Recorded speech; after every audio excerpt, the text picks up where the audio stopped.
सच्चिदानंद सद्गुरु साईनाथ महाराज की जय।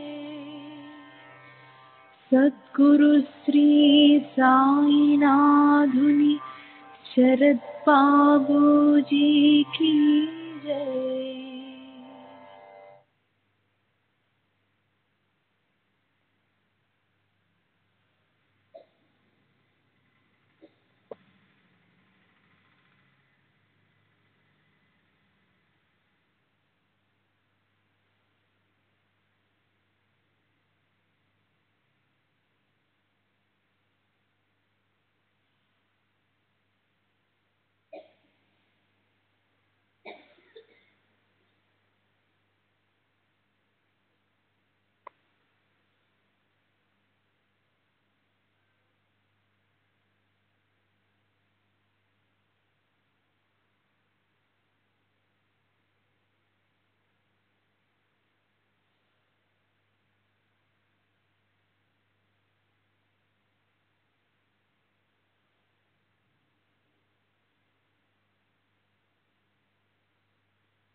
श्री सच्चिदानंद सद्गुरु साईनाथ महाराज की जय। सद्गुरु श्री साईनाथुनि शरद बाबूजी की जय।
श्री सच्चिदानंद सद्गुरु साईनाथ महाराज की जय। सद्गुरु श्री साईनाथ शरद बाबूजी की जय। श्री साईनाथाय नमः। శ్రీ సాయిబాబా సత్య చరిత్ర 53వ అధ్యాయం నిన్నటి తర్వాయి 49వ అధ్యాయంలో ముంబైలో ఉండే హరి కానోబా, హరిద్వారానికి చెందిన వక్రబుద్ధి గల సోమదేవ స్వామి, వీరిద్దరూ అభిమానం పెట్టుకుని మహాత్ములను పరీక్షించడానికి షిరిడి వచ్చారు.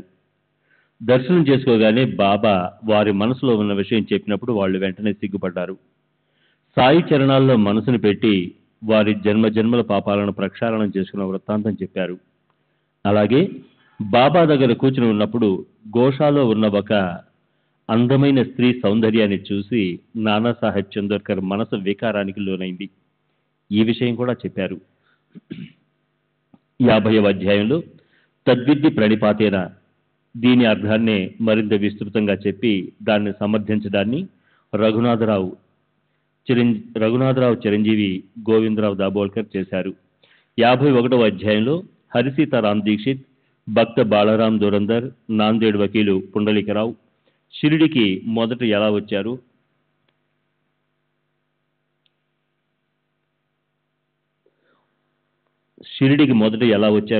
ఒక్కొక్కరు వృత్తాంతం విని శ్రోతలు అబ్బురపడతారు. భక్తుల మనోసాగరాన్ని బువ్వెత్తును ఎగిసిపడేలా చేసేలా వర్ణన ఉంది. 52వ అధ్యాయంలో గ్రంథ సింహావలోకనం చేసే హేమాడ్ పంత్ బాబా దుష్టుల దుష్టత్వాన్ని తొలగించి సజ్జనులను రక్షించాలి అని వరాన్ని కోరారు.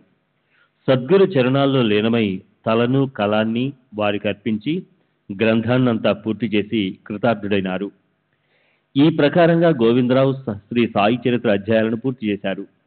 అతని పాదాలకు నమస్కరించి సమస్త విశ్వానికి తల్లి అయిన గురు జననికి నేను నమస్కరిస్తున్నాను. అధ్యాయం సారాంశం చెప్పడాన్నే అవతరణిక అంటారు. మోక్షాన్ని కోరుకునే రచకులకు అది నిజమైన ముక్తి మార్గం. ఉత్తరీయానికి అంటే దేహంపై వేసుకునే పై బట్టకి పాత చింకి బట్టను అతుకు పెట్టినట్టు ఈ శ్రీ సాయి సచరితకు ఇలాంటి అవతరణికను జత చేశారేమిటని దీన్ని తిరస్కరిస్తారేమో. చతురులైన శ్రోతలు ఈ దాసుడి విన్నపాన్ని ఒక్కసారి వినండి. ఉత్తరీయం కాదు, బొద్దుగా ముద్దుగా ఉన్న పసివాడికి దృష్టి తగలకూడదని ఈ ధీటైన బాళ అంటే బాబా బాలుడు ఉరఫ్ అవతరణిక రచయిత స్వర్గస్థుడైన బాలకృష్ణ విశ్వనాథ్ దేవ్ ఈ ధీటైన బాళ దిష్టి చుక్క పెట్టాడు. ఈ గ్రంథం అందమైన రుచికరమైన భోజనం. అందులోని అధ్యాయాలనే అనేక రకాల పదార్థాలు చక్కగా జీర్ణమవడానికి ఈ అవతరణిక అనేది రచన అనే మజ్జిగను త్రాగడమే అయి ఉంది. ఈ గ్రంథం సదా కోరుకున్న పదార్థాలను ఇచ్చే అధ్యాయాలనే శుద్ధ నిర్వ్యంగ్య అవయవాలున్న కామధేనువు. దానికి దిష్టి తగలకూడదని అవతరణిక అనే దృష్టి తగలకుండా వేసే మనుల మాల మెడలో వేయబడింది.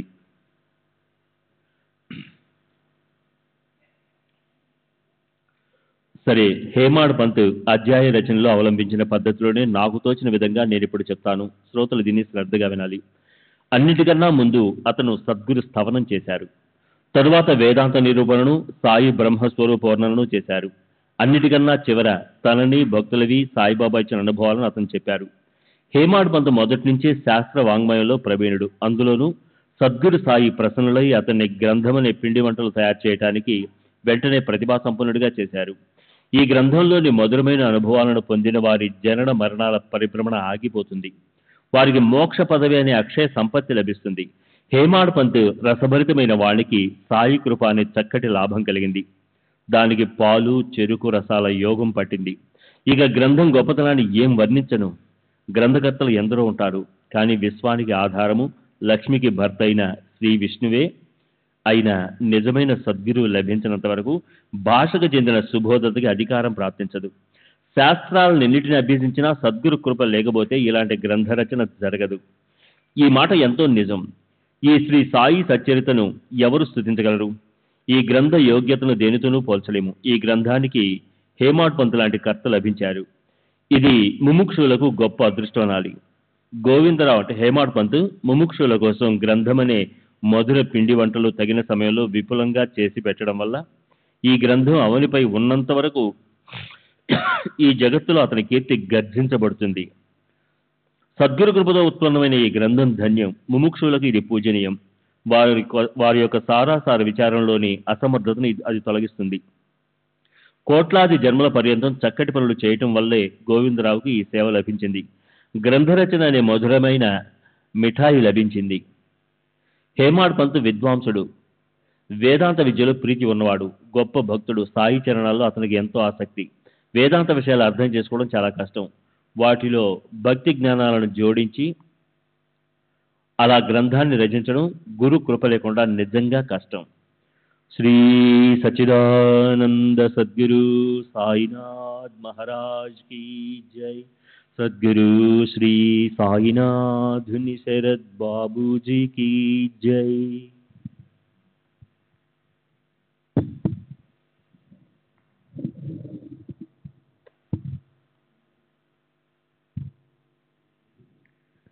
ఇవి అధ్యాయాలు కావు, బంగారు దిమ్మలే అయి ఉన్నాయి.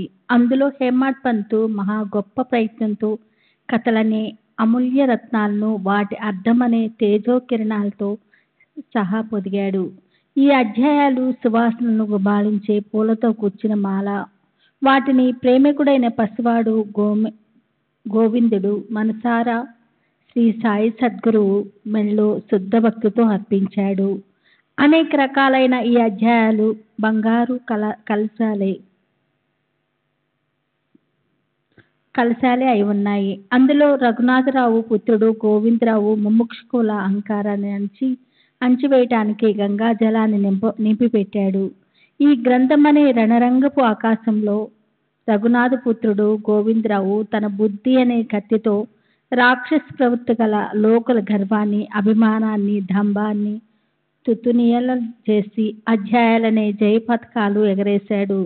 ఈ గ్రంథం రత్నాలు పొదిగిన పంచహారతి. ఇందులో అధ్యాయాల్లోని కథలు నూనె బత్తులు అనే అర్ధరూప ప్రకాశాన్ని తీసుకుని శాంతి, విరక్తి అనేవి రెండు మహాత్ములకే రారాజైన శ్రీ సాయికి హారతి ఇవ్వటానికి వస్తాయి. ఈ గ్రంథం విశ్వాన్ని మోహింపు చేసే మాయ. అది అధ్యాయాలనే చేతులను పైకెత్తి కథల యొక్క అర్థాలనే క్రేయారాల అంటే దండం మీద పెట్టిన నగలతో దేహాన్ని అలంకరించుకొని సాయి అనే బ్రహ్మని అలింగనం చేసుకోవటానికి సిద్ధంగా ఉంది. ఈ సాయి చరిత్ర గ్రంథాలకే సామ్రాట్టు. ఇందులోని అధ్యాయాలు చాతుర్యం గల స్తుతి పాఠకులు. అవి సామ్రాట్ అపరిమిత వైభవాన్ని శ్రద్ధతో, జ్ఞానంతో, వేదాంతంతో వర్ణిస్తాయి. సాయి సచరిత పారమార్థానికి సంతలాంటిది. ఇందులోని ఒక్కొక్క అధ్యాయము ఒక్కో దుకాణము లేదా అమ్మకాలు కొనుగోలు చేసే ప్రపంచ గంగాధరి. ఇందులోని అధ్యాయాలు చక్కగా రచింపబడిన ఘట్టాలు. గురుకృప సామర్థ్యము అపరిమితంగా ఉండటం వల్ల దాని నుంచి కథారసధారాలు సుధాస్రవంతి తీరాన్ని వరుసుకొని పరవళ్లు తొక్కుతూ ప్రవహిస్తుంది. ఇది గ్రంథం కాదు, కల్పవృక్షమే. సాధారణ సంసారాలకు అది నిస్సారంగా ప్రత్యక్షంగా అనుభవించి చూడండి. అది సంసారంలోని అజ్ఞానాన్ని, దుఃఖాన్ని నశింపు చేస్తుంది. మోహ మాయ అనే నరకాన్ని నుంచి తప్పిస్తుంది. శ్వాసంగా అంటిపెట్టుకుని ఉండే శాంతినిస్తుంది. దాన్నే నిజమైన సార్థకం అనాలి. గ్రంథకర్త గోవిందరావు భ్రమరమై సాయి చరణ కమలాల్లో శ్వాసంగా నవనోష్మగా పుష్పరసాన్ని రుచి చూస్తూ ఉంటాడు. అతని ఇంటి పేరు దాబోల్కరు. అతను విద్య, వినయ, ఆచార సంపన్నుడు.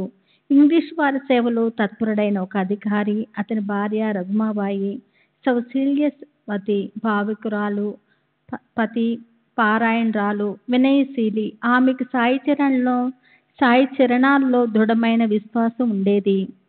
ప్రస్తుతము సింధు దుర్గా జిల్లాల్లో వేంగుర్గ దగ్గర దాబోలి అనేవాళ్ళు అసలుండే స్థానము. తర్వాత వాళ్ళ తాత ముత్తాతలు ఠానే జిల్లాలోని పాల్ఘర్ దగ్గర కేల్వే అనే గ్రామంలో ఉండేవారు. సంవత్సరం 1781 క్రీస్తు శకం 1859 సంవత్సరం మార్గశిర మాసం శుక్లపక్షం పంచమి నాడు రఘునాథరావు భార్య లక్ష్మీబాయి కడుపున ఈ మహాపుణ్యాత్ముడు గోవిందరావు జన్మించాడు. గౌడ సారస్వత బ్రాహ్మణ జాతికి చెందిన భారద్వాజ గోత్రంలో 70 సంవత్సరాల వయసులో సంవత్సరము 1850 సంవత్సరంలో క్రీస్తు శకము 1929 ఆషాఢ శుద్ధ నవమి నాడు నిధనం చెందాడు. ఈ సాయి సచరిత్ర గ్రంథ ప్రారంభం సంవత్సరము 1844 క్రీస్తు శకము 1922 సంవత్సరం చైత్రమాసంలో చేశాడు. సంవత్సరంలో 1851 క్రీస్తు శకం 1929 సంవత్సరంలో జ్యేష్ఠ మాసంలో అతను 52 అధ్యాయాలు పూర్తి చేశాడు. గోవిందరావుకి ఒకడే కొడుకు, 5 కూతుళ్ళు. వాళ్ళల్లో 4 వివాహమైంది. కొడుక్కి వివాహమైంది. వైద్య శాస్త్రం చదువుకుంటున్నాడు. పెళ్లి కాని కుమార్తె కూడా అదే చదువుకుంటుంది. శ్రీ సచ్చిదానంద సద్గురు సాయినాథ్ మహారాజ్ की जय। सद्गुरु श्री साईनाथ शरद बाबूजी की जय। ఇప్పుడు శ్రీ గురుచరిత్ర లేదా ఇతర గ్రంథాల్లో ఇచ్చిన పారాయణ చేయవలసిన పద్ధతి, సప్తాహనం చేయడానికి సులభమైన పద్ధతి చెప్తాను. శ్రోతలు శ్రద్ధగా వినండి. పారాయణం చేసేటప్పుడు మనసుని పరిశుద్ధం చేసుకొని భక్తిభావంతో చేయాలి. దీన్ని 1, 2 లేదా 3 రోజుల్లో ముగిస్తే శ్రీ సాయి నారాయణులకి సంతోషం కలుగుతుంది. అలా కాకపోతే దాన్ని విశ్రాంతిగా 7 రోజుల్లో పూర్తి చేస్తే పుణ్య సంపత్తి జత కలుస్తుంది. మనసులోని కోరికను సాయి నెరవేరుస్తారు. సంసార వేది నశించిపోతుంది. గురువారం ఉదయాన్నే స్నానం చేసి పారాయణ ప్రారంభించాలి. నిత్య కర్మలు త్వరగా ముగించుకొని ఆసనంపై కూర్చోవాలి.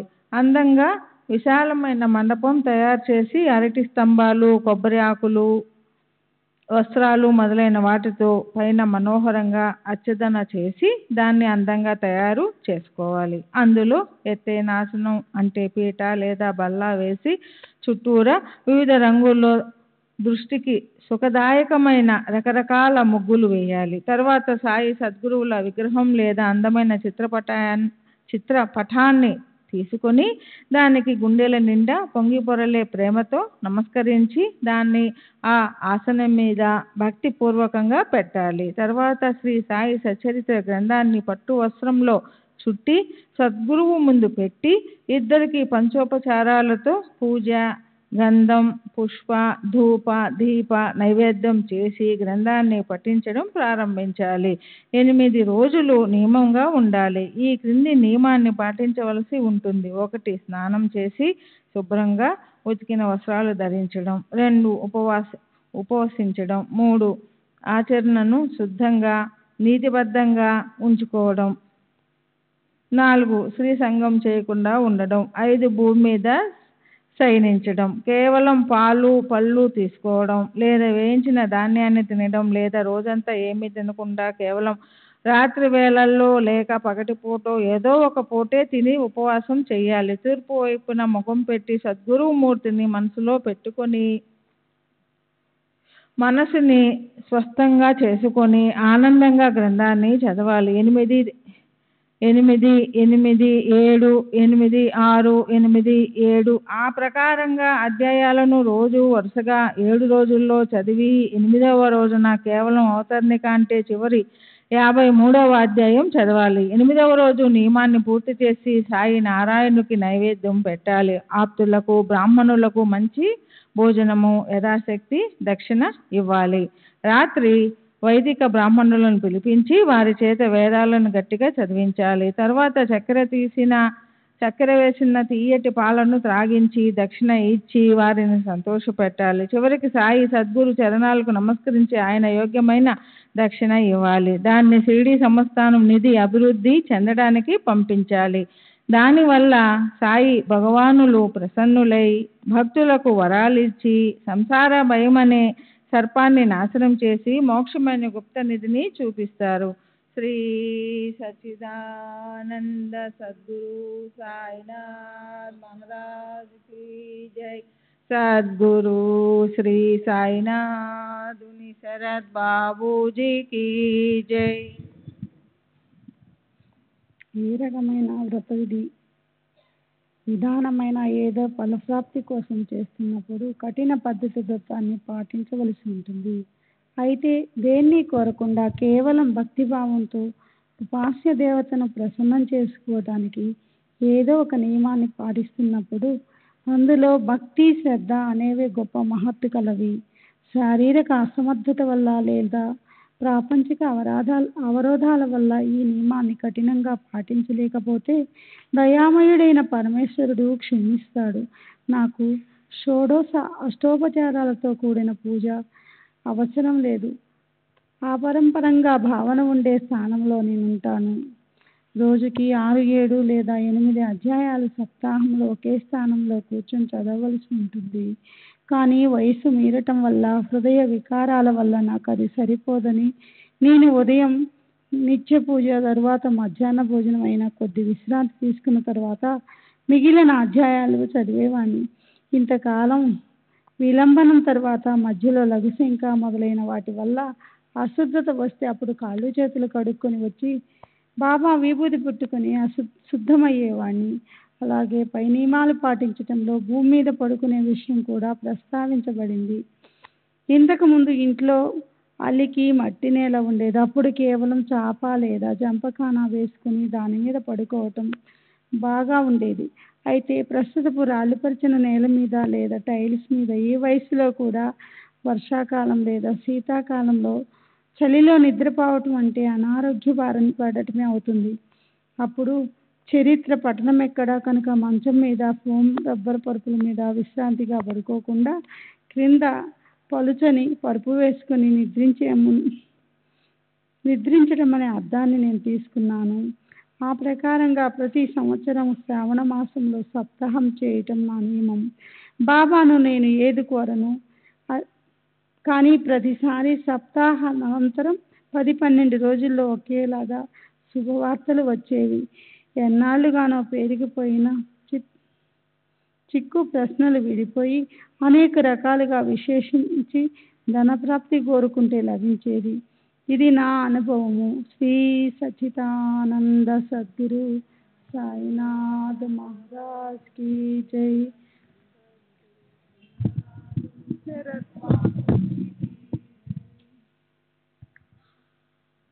తాత్పర్యం చెప్పాలంటే పైన ఓవిలో చెప్పిన విధంగా విధి విధానం అంతా యథావిధిగా పాటించగలిగితే తప్పకుండా పాటించాలి. అదొకటి కాయ వాచ మనస ధన రూపేణ పాటించడం అవుతుంది. కానీ కొన్ని విషయాలు పాటించడం అసఖ్యమైతే సప్తాహం చేయటం ఆపకూడదు.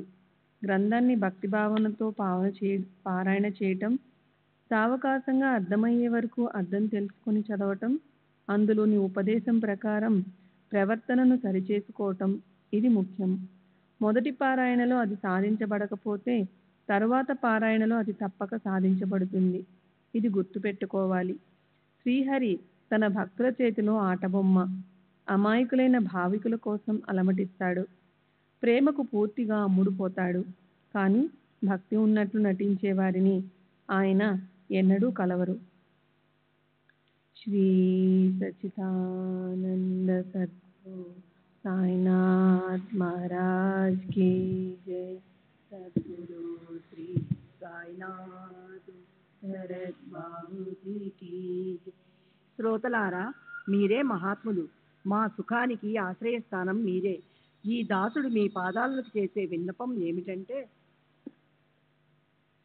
అవతరణిక మర్చిపోతే మర్చిపోండి, కానీ మూల గ్రంథం అర్థం మీద దృష్టి పెట్టండి. శ్రోతలారా, మీరు సజ్జనులు. మీరు కాలుడికే కాలుడు, మరణాన్ని కూడా ఎగరగొట్టేవాడు అయి ఉన్నారు. ఈ బాబా బాలుడు మీ చరణాలపై తలను పెట్టి ఈ దాసుడిపై శాశ్వతంగా దయ చూపండి అని ప్రార్థిస్తున్నారు. తప్పొప్పులను నావి నాకే ఇచ్చేయండి. తాత్పర్యాన్ని గ్రహించి మీ మనసుకు సంతోషం కలిగించుకోండి. శ్రీ సచ్చిదానంద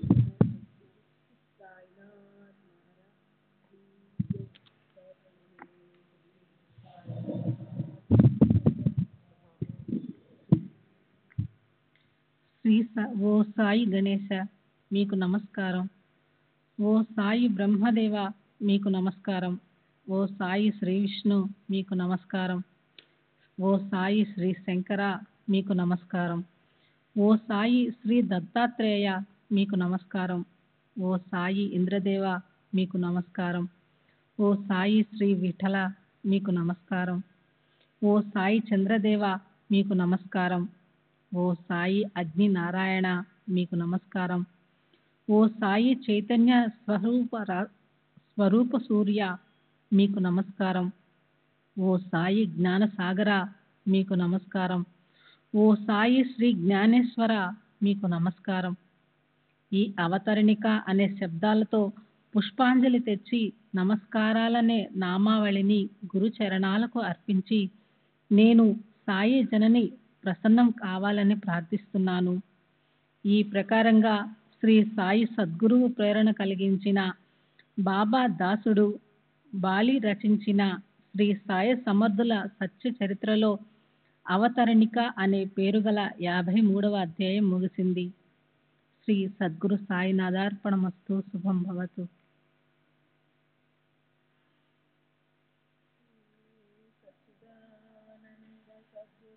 साईनाथ महाराज की जय. सद्गुरु श्री साईनाथ निसरद बाबू जी की जय. శ్రీ సాయి భక్త అనుభవ సంహిత.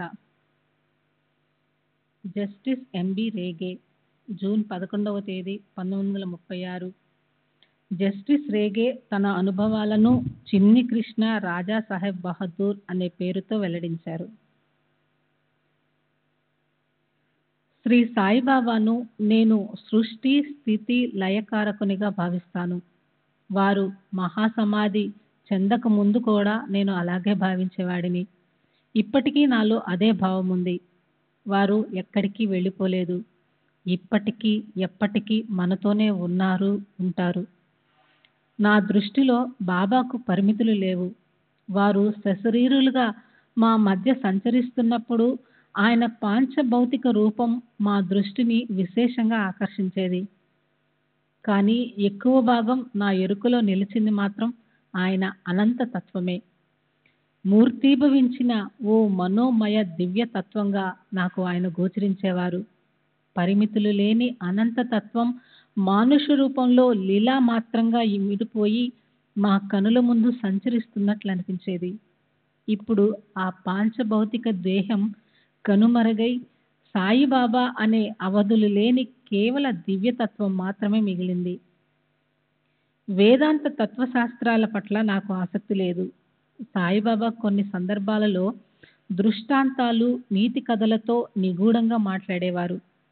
వారి మాటలను ఒక్కో భక్తుడు ఒక్కో విధంగా అర్థం చేసుకునేవాడు. ఒకసారి వారు అలా నిగూఢంగా మాట్లాడి అర్థమైందా అని నన్ను అడిగారు. నేను అర్థం కాలేదని చెప్పాను. అప్పుడు కొందరు భక్తులు అక్కడ ఉన్నారు. వారు వెళ్ళిపోయిన తరువాత నేను బాబాతో, మీరు నిగూఢంగా మాట్లాడే మాటలు నేను అర్థం చేసుకోలేకపోతున్నాను. మీరు నాకేదైనా చెప్పదలిస్తే నాకు అర్థమయ్యేటట్లు చెప్పండి అన్నాను. అప్పటి నుండి బాబా నాతో నీతి కథల రూపంలో కాకుండా స్పష్టంగా మాట్లాడేవారు. నేను బాబా చెంతకు ఎలా వచ్చానో, వారే నా సర్వస్వం ఎలా అయ్యారో చెప్పే ముందు నా గురించి కాస్త చెప్పుకోవాలి. గోవాలో కొలువయ్యున్న శాంతదుర్గాదేవి మా ఇలవేల్పు. అక్కడ ఉన్నది ఆ దేవి యొక్క రుద్రరూపం కాదు, భద్రరూపం. సదా ఆనందాన్ని ప్రసాదిస్తుందని ఆ దేవిని ప్రార్థిస్తూ ఉండేవాడిని. నాకు 8వ ఏట ఉపనయనం జరిగింది. సంధ్య వార్చటం, గాయత్రీ జపం చేయడం నేర్చుకున్నాను. వాటి పట్ల నాకెంతో గౌరవం ఉండేది. ఆ తరువాత నా ఆరాధన విష్ణువు వైపుకు మరలింది. ధ్రువుడు, మహావిష్ణువు ఉన్న చిత్రపటం ఒకటి మా ఇంట్లో ఉండేది. ఆ ఫోటోలోని విష్ణు రూపం నా హృదయంలో బలంగా ముద్రించుకుపోయింది. నేను ఆ రూపాన్ని ఎల్లప్పుడూ ధ్యానిస్తూ ఉండేవాడిని. కానీ విష్ణు రూపంపై ఏకాగ్రత నిలపాలని ప్రయత్నించినప్పుడు ధ్రువుని రూపం వలన తరచుగా నా ఏకాగ్రత చెదిరేది. అందువల్ల పటంలో ధ్రువుడు కూర్చుని ఉన్న భాగాన్ని కత్తిరించి ధ్యానం కొనసాగించాను. అంతేకాక ధ్రువుని స్థానంలో నన్ను ఉంచమని ఆర్తితో విష్ణుమూర్తిని ప్రార్థించేవాడిని. చిన్నతనం నుండి నేను ప్రాణాయామం, ఆసనాలు అభ్యసించేవాడిని. సిద్ధాసనంలో కానీ, పద్మాసనంలో కానీ 1 లేదా 2 గంటలు స్థిరంగా కూర్చుని 15 నిమిషాల పాటు మనస్సులో ఒకే మూర్తిని నిలుపుకొని ధ్యానించగలిగేవాడిని. ప్రాణాయామంలో కూడా కొంతవరకు ప్రగతిని సాధించాను. ఇవన్నీ గురువు లేకుండానే చేయగలిగాను. ఇలా విష్ణు రూప ధ్యానం నా 21 సంవత్సరం వరకు తీవ్రంగా కొనసాగించాను. తరువాత 1910లో ఒకరోజు నిద్రలో ఉండగా స్వప్నమో లేక ఒకానొక అలౌకిక స్థితిలోని దృశ్యమో సరిగ్గా చెప్పలేను, కానీ ఒకే రాత్రి వరుసగా 3 అనుభవాలు కలిగాయి. శ్రీ సచ్చిదానంద సద్గురు సాయినాథ్ మహారాజ్ కి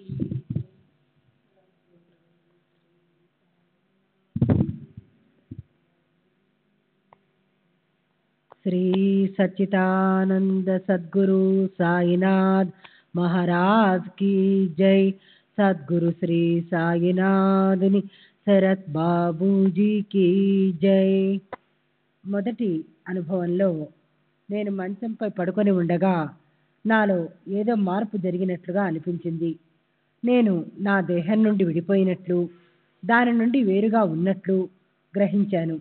నా ముందు విష్ణుమూర్తి నిలబడి ఉన్నారు. అంతటితో ఆ దృశ్యం ముగిసింది. సుమారు 1 గంట తర్వాత ఇదే విధమైన మరో అనుభవం కలిగింది. ఈసారి విష్ణుమూర్తి ప్రక్కన మరొకరు నిలబడి ఉన్నారు. విష్ణుమూర్తి వారిని చూపిస్తూ నాతో, షిరిడీకి చెందిన ఈ సాయిబాబా నీవాడు, నీవు ఈయనను తప్పక ఆశ్రయించాలి అన్నారు. మరికొద్దిసేపటి తర్వాత 3వ దృశ్యం అనుభవమైంది. నేను గాలిలో తేలుతూ వెళుతున్నట్లు ఒక వింత అనుభవానికి లోనయ్యాను. ఆ విధంగా ఒక గ్రామానికి చేరుకున్నాను. అక్కడొక వ్యక్తి కనిపించాడు. అతనిని ఇది ఏ గ్రామమని అడిగాను. ఇది షిరిడి అని చెప్పాడు. ఇక్కడ సాయిబాబా అని పేరు గల వారెవరైనా ఉన్నారా అని అడిగాను. ఉన్నారు, రండి చూపిస్తాను అని అతను నన్ను మసీదుకు తీసుకెళ్ళాడు. అక్కడ సాయిబాబాను చూశాను.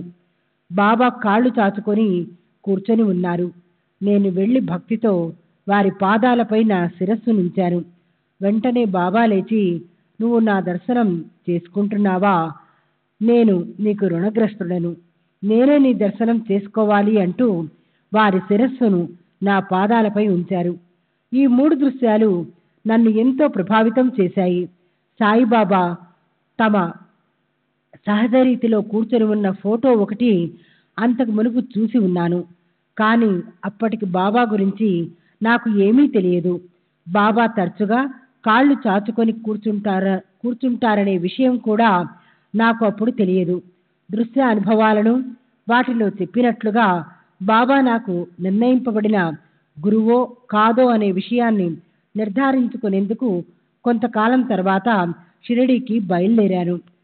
నేను మసీదుకు వెళ్ళేటప్పటికీ బాబా వద్ద చాలామంది భక్తులున్నారు. నేను వెళ్ళి వారి పాదాలపై నా శిరస్సు నుంచి సాష్టాంగ ప్రణామం చేశాను. అప్పుడు బాబా, ఏంటి నీవు మానవ మాత్రుని పూజిస్తావా అన్నారు. వెంటనే వెనక్కు తగ్గి కొద్ది దూరంలో కూర్చున్నాను. వారి తిరస్కారం నన్ను తీవ్రంగా గాయపరిచింది. నిజమే, నాకున్న పుస్తక పరిజ్ఞానం వలన మానవ మాత్రులను పూజించరాదు అనే అభిప్రాయం ఉండేది. బాబా నన్ను ఆదరించకపోవడానికి ఆ అభిప్రాయమే కారణమేమోనన్న ఆలోచన కలిగింది. ఈ సందిగ్ధంలో కొంతసేపు కొట్టుమిట్టాడాను. మానవులను పూజించరాదన్న అభిప్రాయం క్రమంగా నాలో అంతరించసాగింది. నా అనుభవంలో కనిపించిన విధంగా నా గురువు అంటే బాబా నన్ను తమ భక్తునిగా అంగీకరించలేదని కృంగిపోయాను. కొన్ని గంటల పాటు అక్కడే కూర్చుండిపోయాను. మధ్యాహ్నమయ్యింది. భక్తులందరూ వెళ్ళిపోయారు. బాబా ఒక్కరే ఉన్నారు. ఆ సమయంలో అనుమతి లేకుండా బాబా దగ్గరకు ఎవరూ వెళ్ళకూడదు.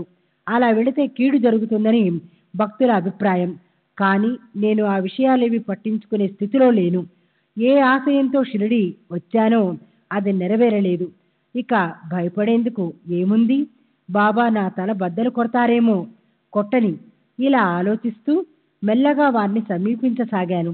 అది గమనించి వారు నన్ను దగ్గరకు రమ్మని సైగ చేశారు. దాంతో ధైర్యం వచ్చి నేరుగా వెళ్ళి బాబా పాదాలపై శిరస్సు నుంచాను. వెంటనే వారు నన్ను లేపి హృదయానికి హత్తుకున్నారు. సన్నిహితంగా కూర్చోబెట్టుకొని, నీవు నా బిడ్డవు, ఇతరుల సమక్షంలో మేం బిడ్డలను దూరంగా ఉంచుతాం అన్నారు. బాబా నన్ను ఉదయం ఎందుకు నిరాదరించినట్లుగా కనిపించారోనన్న దానికి సంతృప్తికరమైన జవాబు దొరికింది. వారు నా పట్ల చూపించిన గాఢమైన ప్రేమకు నా హృదయం ప్రతిస్పందించింది. వారే నా గురువు, రక్షకుడు, గమ్యం చేర్చగల దైవం అని తెలుసుకున్నాను. శ్రీ సచ్చిదానంద సద్గురు సాయినాథ్ మహారాజ్ की जय. సద్గురు శ్రీ సాయినాథుని శరత్ బాబూజీ की जय.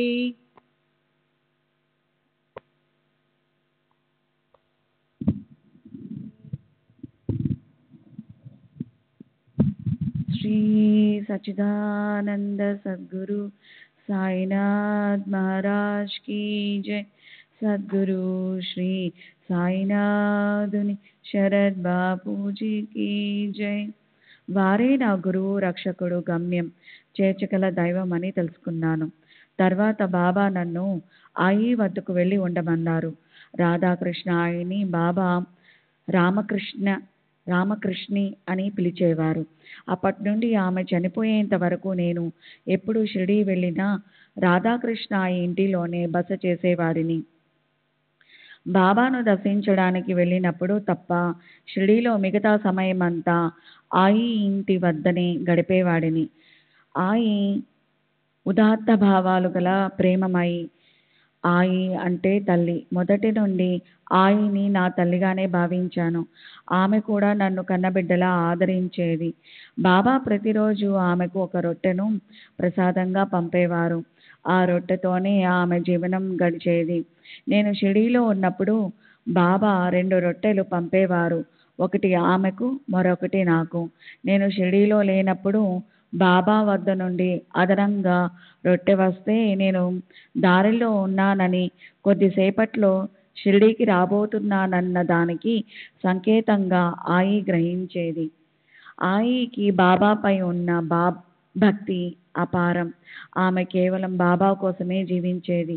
బాబా కోరినవన్నీ నెరవేర్చడం, బాబా సంస్థానానికి కావలసినవన్నీ సమకూర్చడంలోనే ఆమెకు ఆనందం కలిగేది. నాకు బాబా ఆదేశం, సహాయం ఆమె ద్వారా ప్రత్యేక రీతిలో అందేది. ఆమె దయామయి, నిష్కపట స్వభావి, దాపరికం లేకుండా అన్ని విషయాలు నాతో చెప్పేది. నేను కూడా నా మనసు విప్పి నా భావాలను ఆమెతో పంచుకునేవాడిని. ఆధ్యాత్మిక పురోగతి కోసం మనం ఏమి చేస్తున్నామన్నది ఇతరుల ఊహకు కూడా అందనీయకుండా రహస్యంగా ఉంచాలని, ఆధ్యాత్మిక సాధన సాఫల్యానికి గోప్యం అవసరమని చెప్పేది. బాబా ఆచరించి చూపిన మార్గం కూడా అదే. శ్రీ సచిదానంద సద్గురు సాయినాథ్ మహారాజ్ की जय. सद्गुरु श्री साईनाथुनि शरद बापूजी की जय.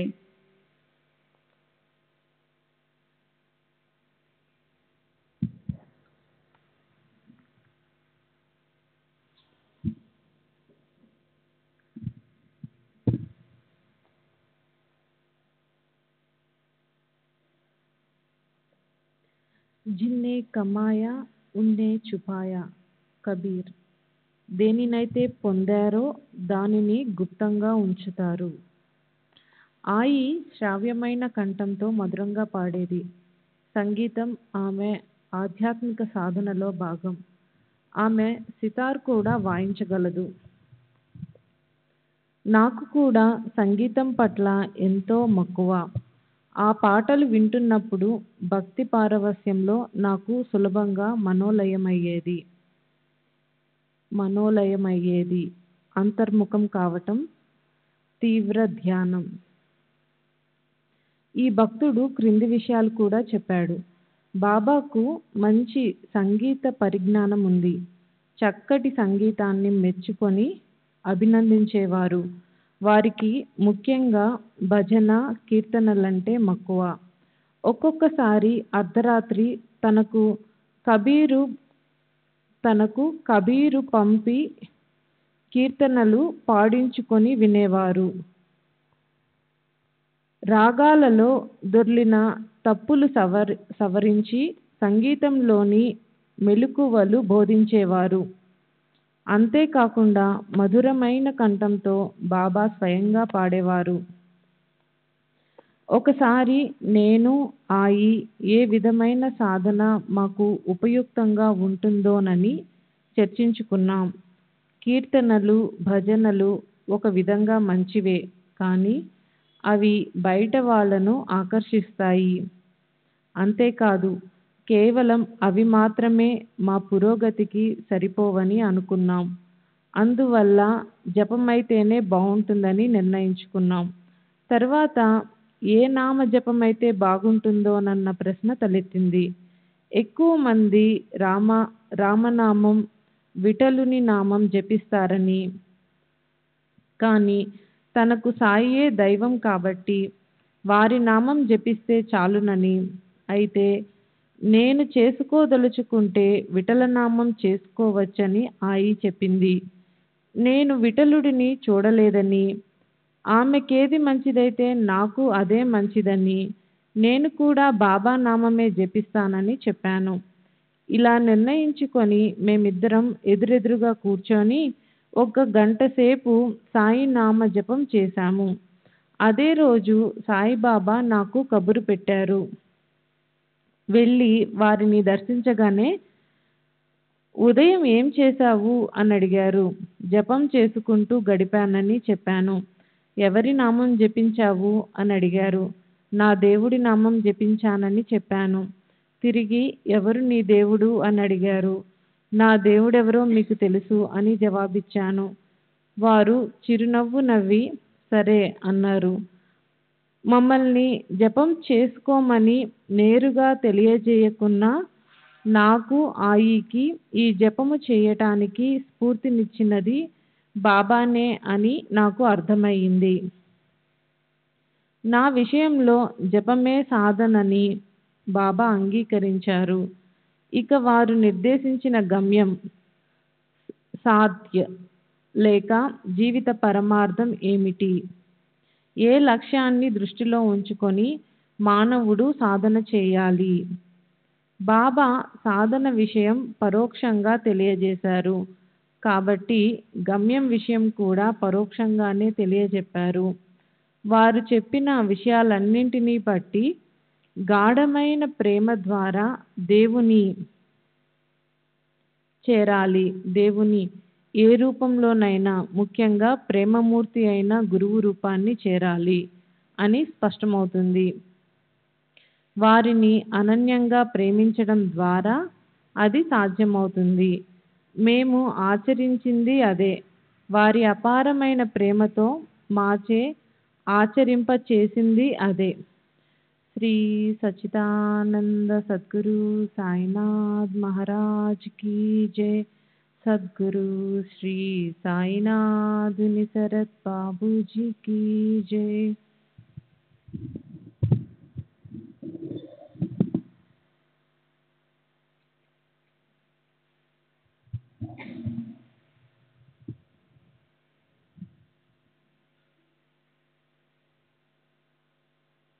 అన్ని మతాల అంతిమ లక్ష్యం మన దైవాన్ని భౌతికంగా దర్శించడం లేదా సాక్షాత్కారం పొందడమేనని కొందరి అభిప్రాయం. కానీ నేను అలా అనుకోవడం లేదు. నేను బాబాను ఏకాగ్రతతో ధ్యానిస్తున్నప్పుడు ధ్యానంలో బాబా రూపం సాక్షాత్కరించేది. నేను దీనికి పెద్దగా ప్రాధాన్యత ఇచ్చేవాడిని కాదు. ఎందుకంటే బాబాను నేరుగా నా నుండి బాహ్యంగా చూడడం నాకు ఇష్టం లేదు. అందుకే బాబాను నా లోనికి వచ్చి నేనుగా ఉండమని ప్రార్థించాను. ఆత్మ, నేను అనేది 2 పదార్థాలతో కూడుకున్నది. ఒకటి స్థూల శరీరము, రెండవది సూక్ష్మ శరీరము. సూక్ష్మ శరీరమే మన ఉనికికి ఆధారమైనది, ఉత్కృష్టమైనది. మన ఆత్మ, విఠల దేవుడు, ఇతర తత్వాలు అన్నీ సత్యం యొక్క ప్రతిబింబాలే. అందువల్ల నేను విఠలుడు లేక సాయిగా ఎదగడానికి ప్రయత్నించాలి. వారు నాలో అత్యంత ఉన్నతంగా ప్రకాశించాలి. అదే నేను కోరుకునేది. నేను ఇంతవరకు భగవద్గీతను కూడా సక్రమంగా చదవలేదు. మొదటి నుండి శాస్త్ర గ్రంథాల పఠనానికి ప్రాముఖ్యత ఇవ్వలేదు. అందువల్ల ధ్యానంలోని వివిధ స్థితులను లేదా చరమస్థితిని గురించిన వివరాల్లోకి వెళ్ళను. ఒక గురు పూర్ణిమ పర్వదినాన్న ఎంతోమంది భక్తులు బాబా దర్శనానికి వచ్చారు. పవిత్రమైన ఆ రోజున బాబా ఆశీస్సులతో సద్గ్రంథాలను తీసుకుంటే పారాయణ ఫలవంతమవుతుందని భక్తుల అభిప్రాయం. కానీ తరచుగా బాబా ఎవరిచ్చిన పుస్తకం తిరిగి వారికే ఇవ్వకుండా మరొకరికి ఇస్తుంటారు. ఆ రోజు నా దగ్గర తప్ప భక్తులందరి దగ్గర పుస్తకాలున్నాయి. ఇది గమనించిన బాబా పుస్తకాలను చూపిస్తూ, వాళ్ళు ఈ పుస్తకాలలో బ్రహ్మను కనుగొనాలనుకుంటారు. కానీ ఈ పుస్తకాలలో ఉండేది భ్రమే. నీ ఆలోచనే సరి అయినది. నీవు ఈ పుస్తకాలు చదవనక్కర్లేదు. నన్ను నీ హృదయంలో నిలుపుకో. బుద్ధిని మనస్సును ఏకం చేయి, అది చాలు అన్నారు. అందువల్ల నేను ఏ ఆధ్యాత్మిక గ్రంథాలు చదివేవాడిని కాదు. నేనేం చేయాలో అన్నది నా అనుభవాలే నాకు తెలియజేసేది. అంతవరకు నన్ను ఏది ముందుకు నడిపించిందో, నేనేమి పొందానో దానికి నేను సంతృప్తిగా ఉన్నాను. నాకు బాబా పట్ల ఎంతో ప్రేమ ఉన్నప్పటికీ ఇతర భక్తులు బాబాకు చేసుకున్నంత సేవను నేను చేసుకోలేకపోయాను. 1912 గురుపూర్ణిమ సమయంలో అనుకుంటాను, నేను షిరిడీకి బయలుదేరి మన్మాడ్ స్టేషన్లో దిగాను. షిరిడీ వెళ్లే భక్తులు చాలా మంది కనిపించారు. ప్రతి ఒక్కరి చేతిలోనూ పూలమాలలున్న బుట్టలున్నాయి. నాకు సర్వస్వమైన గురువును దర్శించడానికి వెళుతూ కనీసం ఒక్క పూలమాల కూడా తీసుకురానందుకు చింతించాను. అందరం షిరిడీకి చేరి మసీదుకి వెళ్ళాం. బాబా మెడ నిండా ఎన్నో పూలమాలలున్నాయి. వాటిని వారికి వేసేందుకు నా వద్ద ఒక్క మాల కూడా లేనందుకు మరలా బాధ కలిగింది. అప్పుడు బాబా ఆ పూలమాలన్నింటినీ పైకెత్తి చూపుతూ, ఇవన్నీ నీవే అన్నారు. ఆహా! అన్నింటినీ మన్నించి మురిపించే వారి ప్రేమ ఎంత గొప్పది. శ్రీ సచ్చిదానంద సద్గురు సాయినాథ్ మహారాజ్ కీ జై. సద్గురు శ్రీ సాయినాథుని శరత్ బాబూజీ కీ జై.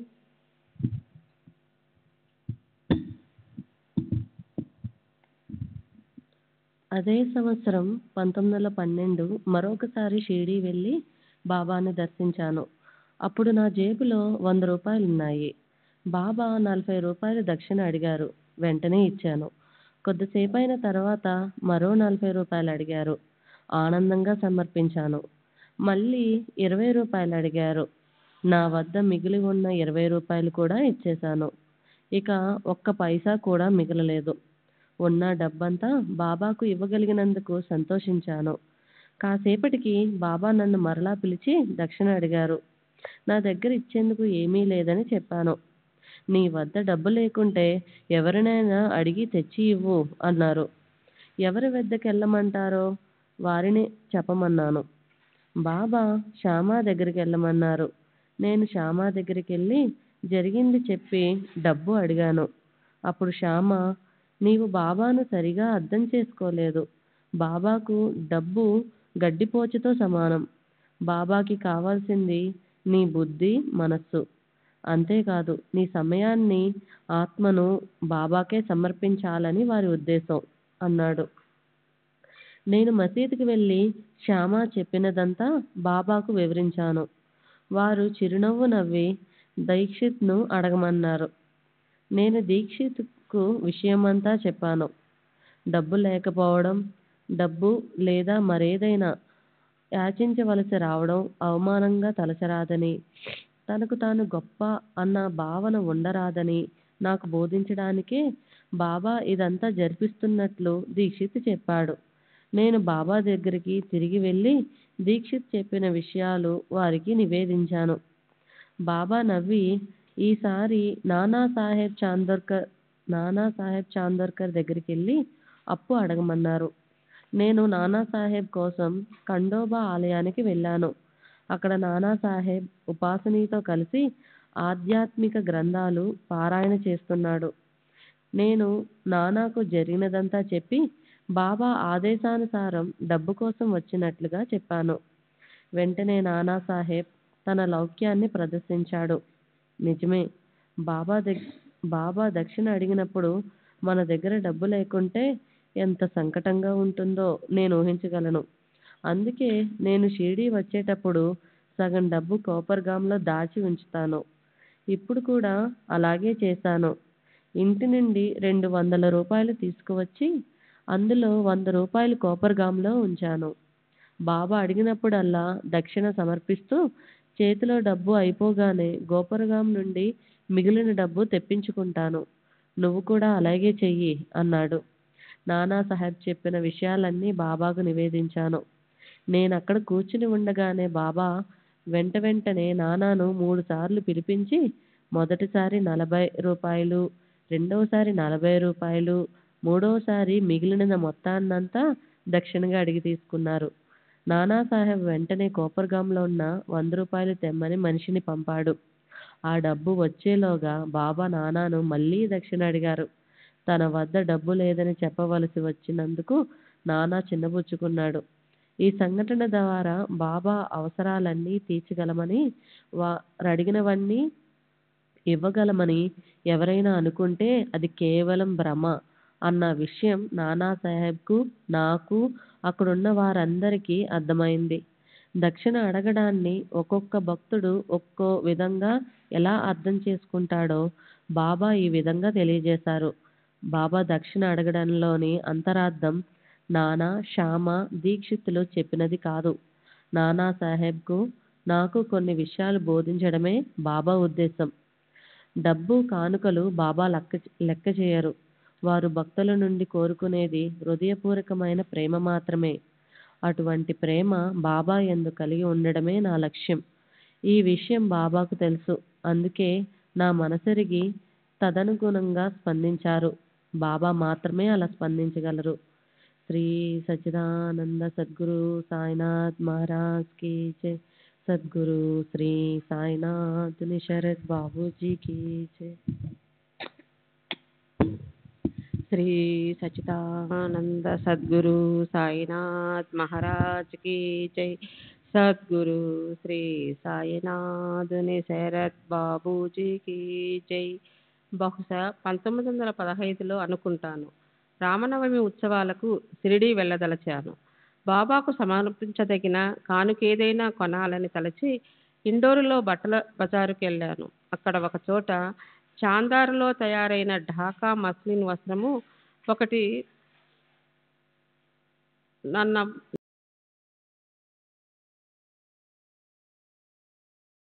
చుట్టూ 8 నుంచి 9 అంగుళాల జరీ అంచు అల్లికతో నాజుకుగా ఉంది. అది నచ్చడంతో దాని ఖరీదు 85 రూపాయలైనా సముచితమే అనిపించి కొన్నాను. అది ఎంత నాజుకుగా ఉందంటే మడిచిన తరువాత 6x6x1 అంగుళాల ప్యాకెట్లో ఇమిడిపోయింది. నేను దానిని షిరిడీ తీసుకెళ్ళాను. ఆ ప్యాకెట్ను చొక్కా లోపల దాచుకుని మసీదుకు వెళ్ళాను. భక్తులు బాబాకు వస్త్రాలు సమర్పించి వాటిని బాబా ఆశీస్సులతో తిరిగి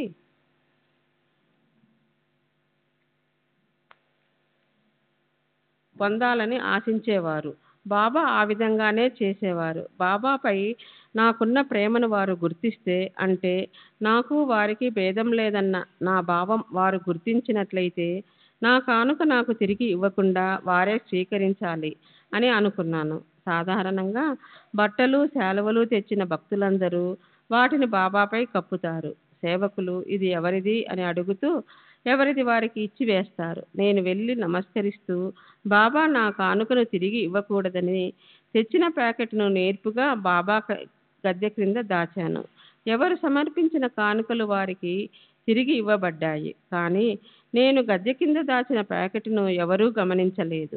అప్పుడు బాబా లేచి నిలబడి గద్దెను తీసి దులిపి శుభ్రం చేయండి అని ఆదేశించారు. గద్దెను తీసినప్పుడు మస్లిన్ ప్యాకెట్ కనిపించింది. బాబా దానిని చేతిలోకి తీసుకుని, ఏమిటిది, మస్లినా అని దాని మడత విప్పి, నేను దీనిని తిరిగి ఇవ్వను, ఇది నాది అన్నారు. దానిని కప్పుకొని నా వైపు చూస్తూ, ఇది కప్పుకుంటే నేను చాలా అందంగా ఉన్నాను కదూ అని అడిగారు. బాబా నా కానుక స్వీకరించడంతో నాకు అమితానందం కలిగింది. నా అంతరంగంలో వారు కొలువై ఉన్నారని, నేను వారి నుండి వేరు కాదని నాకు అర్థమైంది.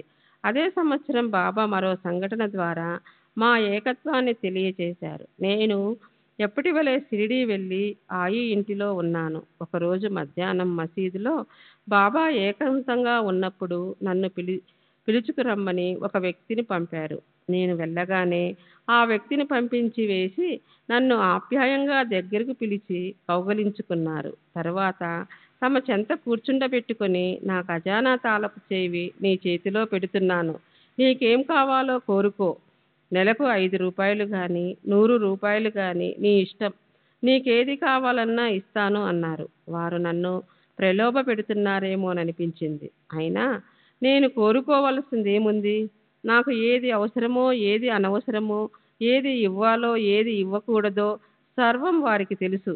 నేనేమీ అడగదలుచకపోవడంతో చూసి బాబా బుజ్జగిస్తున్నట్లుగా నా చుబుకం పట్టుకొని ఏదో ఒకటి అడగమన్నారు.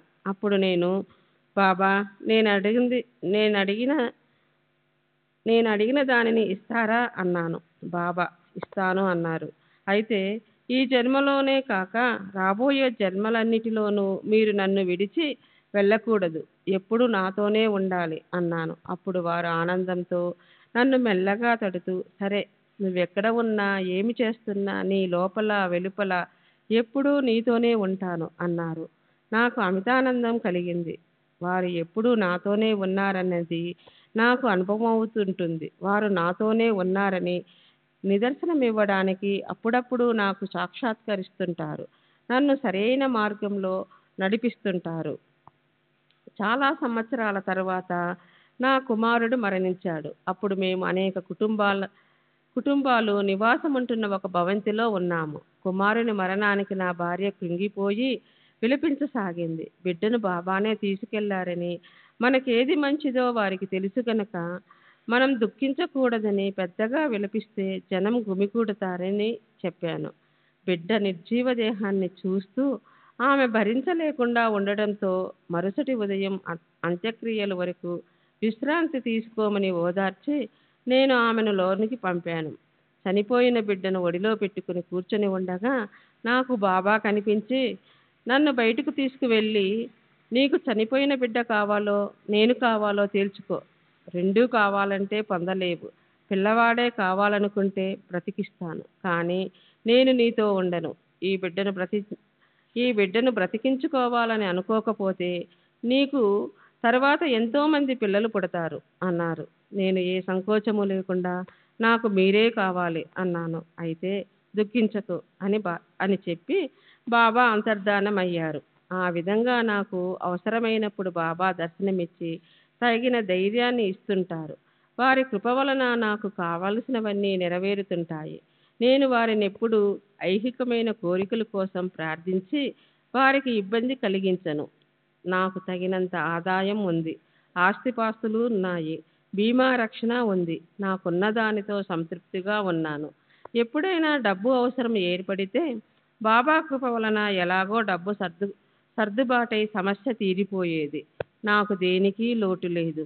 ఇక బాబా భక్తుడయ్యేందుకు, వారి సహాయం పొందేందుకు బాబాను భౌతికంగా దర్శించిన వారు ఏం చెయ్యాలని నన్నెవరైనా అడిగితే నేను ఇచ్చే సమాధానం ఒక్కటే, బాబాను గాఢంగా హృదయపూర్వకంగా ప్రేమించమని చెబుతాను. అందుకు షిరిడీయే వెళ్ళాల్సిన అవసరం లేదు. కానీ షిరిడీ సందర్శనం నిస్సందేహంగా సహాయపడుతుంది. సర్వేంద్రియాలను కేంద్రీకరించి ప్రేమతో వారిని ధ్యానిస్తే చాలు. ఎవరి అర్హతలకు తగినట్లుగా వారు బాబా నుండి తప్పక సహాయాన్ని పొందుతారు. బాబా అందరికీ ఒక విధమైన సాధన చేయమని ఆదేశించారు. ఆ భక్తుని సంస్కారానికి, పరిణతికి, ఇతర పరిస్థితులకు అనుగుణమైన సాధననే విధిస్తారు. వాళ్ళు ఇష్టదైవాన్నే ఆరాధించుకోమని చెబుతారు. రామభక్తుడైతే రాముణ్ణి, అల్లాను కొలిచే వారిని అల్లానే కొలుచుకోమంటారు. బాబా అందరినీ సమదృష్టితో ఆదరిస్తారు. హిందువులు నైవేద్యం సమర్పించే సమయాలలో కొన్నిసార్లు వారు పాఠ్య ముస్లిం ప్రార్థన చదవడం కానీ ఇతరులచే చదివించటం కానీ చేసేవారు. 1-2 సంఘటనలు మినహా హిందువులు ముస్లింలు బాబాను పూజించే విధానాల మధ్య ఎటువంటి వైరుధ్యం ఏర్పడలేదు. ఒక ఉదాహరణను చెబుతాను. శ్రీ సచిదానంద సద్గురు సాయినాథ్ మహారాజ్ की जय. सद्गुरु श्री साईनाथ निसरत बाबू जी की जय.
श्री सच्चिदानंद सद्गुरु साईनाथ महाराज की जय।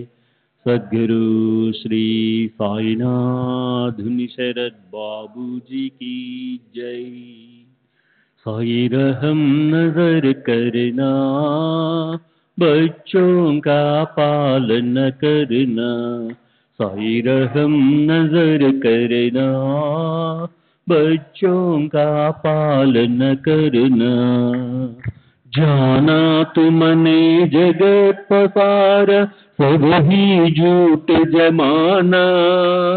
जाना तुमने जगत पसार, सब ही झूठ जमाना।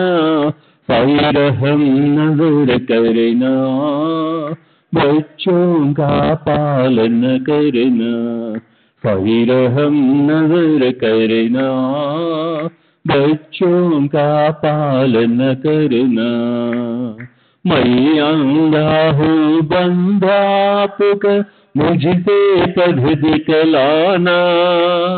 मैं अंधा हूँ बंधा आपका, मुझसे पढ़ दिखलाना। साई रहम नजर करना, बच्चों का पालन करना।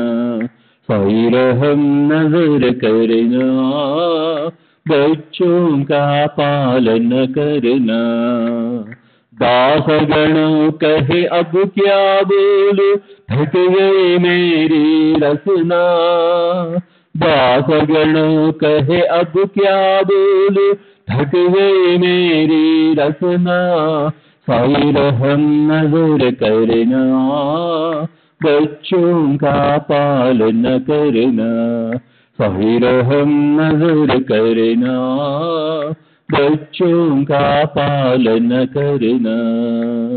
रहमो नजर करो अब मोरे साई, तुम बिना नहीं मुझे बाप बाई। रहमो नजर करो मैं आरा हूँ बंदा तुम्हारा। मैं आरा हूँ बंदा तुम्हारा। मैं ना जानू, मैं ना जानू, मैं ना जानू अल्लाह इलाही। रहमो नजर करो, रहमो नजर करो अब मोरे साई। तुम बिना नहीं मुझे माँ बाप बाई। रहमो नजर करो साली जमाना मैंने गमाया।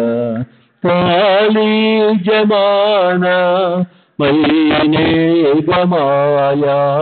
साथी आखिर का, साथी आखिर का, साथी आखिर का तुम बिना कोई। रहमो नजर करो, रहमो नजर करो अब मोरे साई। तुम्हारी ना नहीं मुझे माँ बाप बाई।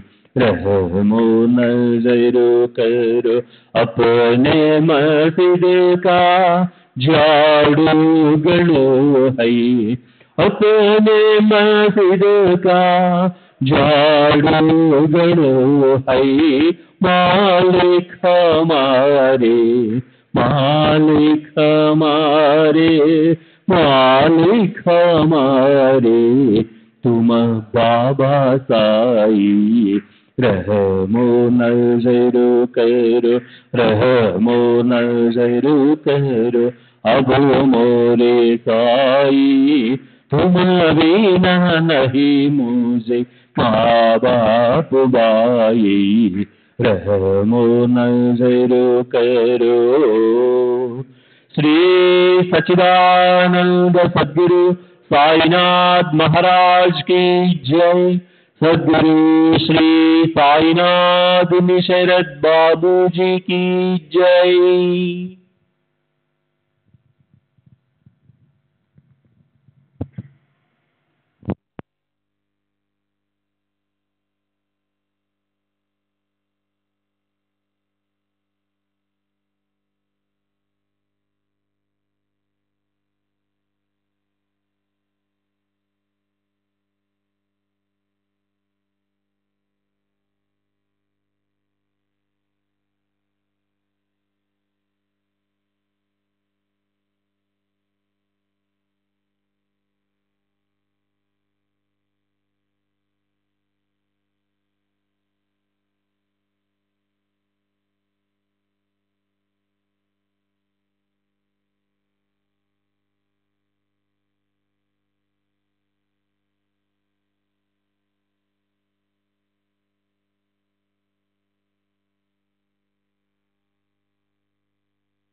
श्री सच्चिदानंद सद्गुरु साईनाथ महाराज की जय। सद्गुरु श्री साईनाथुनि शरद बाबू जी की जय।